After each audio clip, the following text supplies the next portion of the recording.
Hello दोस्तों, नमस्कार। मैं धीरज तिवारी आपके ही अपने चैनल फोर्स लाइन में स्वागत करता हूं। दोस्तों, आज हम आप लोगों को उत्तर प्रदेश पुलिस कांस्टेबल की सैलरी बताऊंगा कि ट्रेनिंग में सैलरी आपको कितनी मिलती है, ट्रेनिंग के बाद आपको सैलरी कितनी मिलेगी और इसके अनाउंस कितने हैं, एचआरए कितने हैं, इसके बारे में चर्चा करूँगा। दोस्तों, हमने इसके पहले आप लोगों को कट ऑफ का वीडियो बनाया था।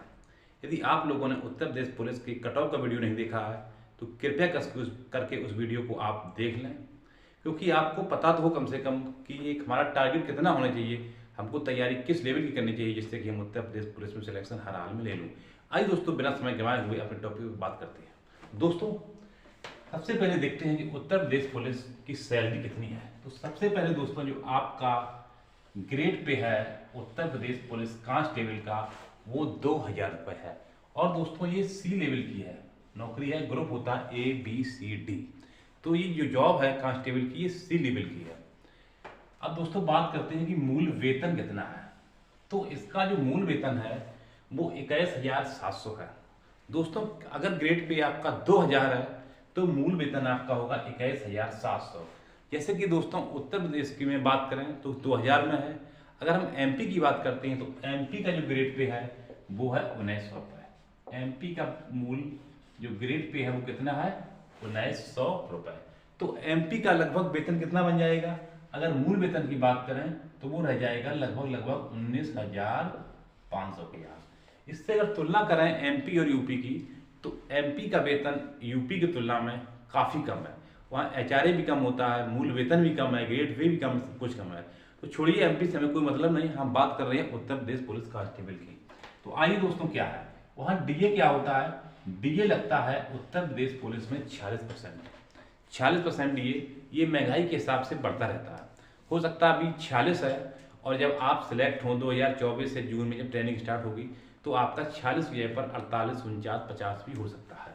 तो दोस्तों, अगर HRA की बात करें, हाउस रेंट अनाउंस जिसे बोलते हैं, यदि आप किसी थाने या पुलिस में नहीं रहते हैं, अपना निजी रूम लेके रहते हैं, तो जो आपको रुपए मिलेंगे, अगर आप सिटी में रहते हैं कोई हाईटेक सिटी में तो आपको 2,400 रुपये मिलेंगे। यदि कोई आप नॉर्मल सिटी में रहते हैं तो दोस्तों आपको 1,500 रुपये मिलेंगे। और यदि किसी गांव में रहते हैं तो आपको केवल 800 रुपये ही मिलेंगे। यदि दोस्तों आप थाने में रहते हैं या सरकारी आवास में रहते हैं तो आपको ये अनाउंस नहीं मिलेगा। लेकिन अक्सर दोस्तों ऐसा होता है कि सब लोगों को सरकारी आवास नहीं मिलते हैं। तो आप समझ गए होंगे कि सिटी में आपको ये मिलेगा, अगर हाईटेक सिटी है जैसे लखनऊ है, कानपुर है, बरेली है, मथुरा है, और नॉर्मल सिटी है तो दोस्तों आपको 1,500 मिलेंगे। अगर कोई रूरल क्षेत्र है, गांव है, तो वहां आपको 800 रुपये ही HR पे मिलेंगे। आइए इसको बात करते हैं आहार भत्ता की। आहार भत्ता की बात होती है, जैसे आप ड्यूटी कर रहे हैं तो आपको 1,875 रुपये मिलते हैं खाने पीने के लिए। अब वो 1,800 रुपये आप खाएं या ना खाएं, इससे कोई मतलब सरकार को नहीं होता है, लेकिन सरकार आपको 1,875 रुपये खाने पीने के लिए हर महीने प्रोवाइड करती है।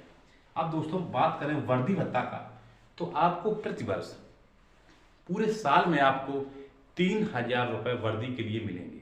लेकिन ट्रेनिंग में दोस्तों ये रुपये 6,000 मिलते हैं, क्योंकि ट्रेनिंग के दौरान आपको लगभग 3 से 4 वर्दी सिलवानी पड़ती हैं। लेकिन ड्यूटी के दौरान आपको जब ट्रेनिंग खत्म हो जाएगी तब केवल ये रुपये 3,000 ही मिलेंगे प्रतिवर्ष। महीने में नहीं दोस्तों, ये प्रतिवर्ष रुपये मिलते हैं 3,000। बात करते हैं सिम भत्ता, तो दोस्तों सिम से आप जो बात करते हैं तो उसका आपको 1,000 रुपये दिया जाता है। बात करने के लिए पूरे साल के आपको 1,000 रुपये दिए जाते हैं प्रतिवर्ष, महीने नहीं प्रतिवर्ष। दोस्तों कटौती, जैसे न्यू पेंशन स्कीम जो आई है, क्योंकि आपको पता होगा 2004 के बाद कोई पेंशन नहीं मिलती है, तो आपको जब रिटायर होगे तो आपको पूरा पूरा रुपये दिया जाता है। ये रुपये सरकार अपनी जेब से नहीं देती, बल्कि आपके रुपयों से ही काट कर और लास्ट में जो बनता है उसमें कुछ सरकार ऐड करके वो रुपये आपको इकट्ठे दे दिए जाते हैं और पेंशन आपकी खत्म हो गई हो तो आपको पता ही है। तो NPS जो है दोस्तों आपका 3,100 रुपये कट जाता है। ये मूल वेतन से 10% काट दिया जाता है, वही आपको लास्ट में दिया जाता है। तो दोस्तों अगर हम मोटी मोटी बात करें कि आपको सैलरी कितनी मिलती है, तो दोस्तों सैलरी जो यहाँ पे मिलेगी, सैलरी जो आपको मिलेगी वो सैलरी मिलेगी आपको 31,000 रुपये। 31,000 रुपये, 31,000। 2024 की बात नहीं करते, ये 2024 के पहले की बात कर रहे हैं। 2024 में कितनी मिलेगी वो भी हम बता रहे हैं, इसमें लिखा है। तो आप वीडियो को छोड़ के मन ना जाएं, 2024 की सैलरी देख के जाए कि 2024 में आपको कितनी मिलेगी। तो दोस्तों अभी अगर बात करें कि जो उस पीरियड में जो 2018 या 19 में जो ट्रेनिंग हुई थी, ट्रेनिंग के बाद की सैलरी बता रहे हैं, वो ट्रेनिंग के बाद की सैलरी थी आपकी 31,000 रुपये। तो पहली सैलरी कब मिलती है दोस्तों? यदि आप 15 जून को ट्रेनिंग में जाते हैं तो आपको 15 दिन की सैलरी मिल जाएगी।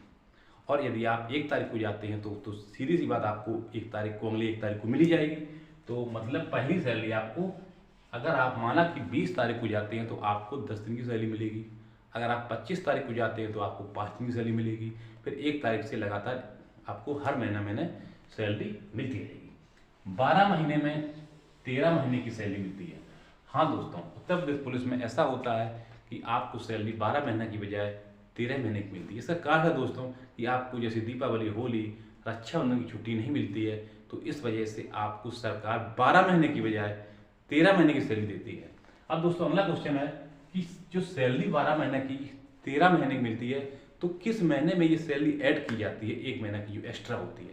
दोस्तों ये सैलरी आपको मार्च के महीने में आपको डबल सैलरी मिलेगी। माना कि आपको अगर 30,000 सैलरी मिल रही है तो मार्च के महीने में आपको ये मिलेगी 60,000 सैलरी। अब दोस्तों बात करते हैं क्या चुनाव में ड्यूटी करने से आपको पैसा ज़्यादा मिलता है? बिल्कुल दोस्तों, यदि आप चुनाव में ड्यूटी करते हैं तो आपको दोस्तों 390 रुपये सरकार एक्स्ट्रा देती है। यदि आप माना कि आप कानपुर से लखनऊ ड्यूटी कर रहे हैं या लखनऊ में कोई मतलब कि मैच हो रहा है और आपकी ड्यूटी लग गई 10 दिन के लिए, तो सरकार आपको 390 रुपये प्रतिदिन के हिसाब से अलग रुपए देगी। अब दोस्तों बात करते हैं कि 2024 में सैलरी कितनी मिलेगी। ठीक, ये तो क्वेश्चन है ही आपका, ये बता रहे हैं आपको दीपावली का बोनस कितना मिलता है। तो दोस्तों दीपावली त्यौहार में आपको जो सरकार है वो 7,000 रुपये देती है, जिससे कि आप लोग अच्छी तरीके से दीपावली मना सकें। तो आपको 7,000 रुपये बोनस के रूप में सरकार देती है दीपावली के त्यौहार पर। अब दोस्तों बात करते हैं कि जो हमारे भाई जून 2000 में जो ट्रेनिंग होगी, लगभग जून में हो या जुलाई में हो, तो उसमें आपको सैलरी कितनी मिलेगी। सबसे इसके पहले क्वेश्चन दोस्तों ये है कि आपको जो ट्रेनिंग होगी उसमें सैलरी कितनी मिलेगी। तो अगर ट्रेनिंग की बात करें दोस्तों, ट्रेनिंग के दौरान आपको जो सैलरी मिलेगी दोस्तों वो 27,000 रुपये मिलेगी। 27,000 रुपये, क्योंकि दोस्तों इस वजह से सैलरी थोड़ी कम मिलती है क्योंकि आप उन्हीं के आवास में रहते हो और उन्हीं का खाना खाते हो, इस वजह से सैलरी ट्रेनिंग की थोड़ी सी कम होती है। फिर भी दोस्तों इतनी कम नहीं है, ठीक ठाक है। 27,000 सैलरी आपको ट्रेनिंग के दौरान इन हैंड मिलेगी। अब दोस्तों बात करते हैं कि ट्रेनिंग के दौरान 2024 में, ट्रेनिंग के बाद जब आप ड्यूटी पर पहुंच जाओगे उसके बाद आपको कितनी सैलरी मिलेगी। तो दोस्तों बात करते हैं 2024 में सैलरी कितनी मिलती है। तो दोस्तों आपको हर हाल में 34,000 सैलरी मिलेगी। 34,000 सैलरी दोस्तों ठीक ठाक है। तुरंत आपको 2024 में ड्यूटी के दौरान या कह सकते ट्रेनिंग के तुरंत बाद आपको 34,000 सैलरी मिलेगी, जो कि एक ठीक ठाक सैलरी है। तो दोस्तों आप लग जाइए अच्छी तरीक़ा से। ये वीडियो मैंने इस वजह से बनाया कि आप थोड़ी मोटिवेट हो जाएं। तो आपको 34,000 सैलरी मिलने वाली है। तो दोस्तों परीक्षा का समय ज़्यादा नहीं है, 18 फरवरी को आपका हर हाल पेपर है, तो इस वजह से आप जुट जाइए अपनी तैयारी पर। और दोस्तों मैं इसी चैनल पर विधिवत तरीक़ा से जो लोग बहुत कमज़ोर हैं उन्हें अच्छी तरीक़ा से पढ़ाने का प्रयास करूँगा। तो दोस्तों आप कमेंट में जरूर लिखना कि सर आप अच्छी तरीक़ा से पढ़ाइए, मैं आपकी क्लास डेली लूँगा। तो दोस्तों कल से मैं आपको एक रीजनिंग में जो पहला मतलब जो पेपर हुआ था 2018-19 में, उसमें केवल रीजनिंग के जो क्वेश्चन आते 57, वो क्वेश्चन मैं आपको विधिवत तरीक़ा से बताऊँगा और आपको पता चल जाएगा कि रीजनिंग के क्वेश्चन किस लेवल के आते हैं, जिससे कि हम उसी से तैयारी कर सकें। तो दोस्तों मैं कल आपको रीजनिंग की क्लास लूँगा। तो इस वजह से दोस्तों चैनल को सब्सक्राइब करके रखना। यदि वीडियो दोस्तों अच्छा लगा हो तो वीडियो को लाइक एंड शेयर अवश्य करना दोस्तों। अब जय हिंद, जय भारत, थैंक यू।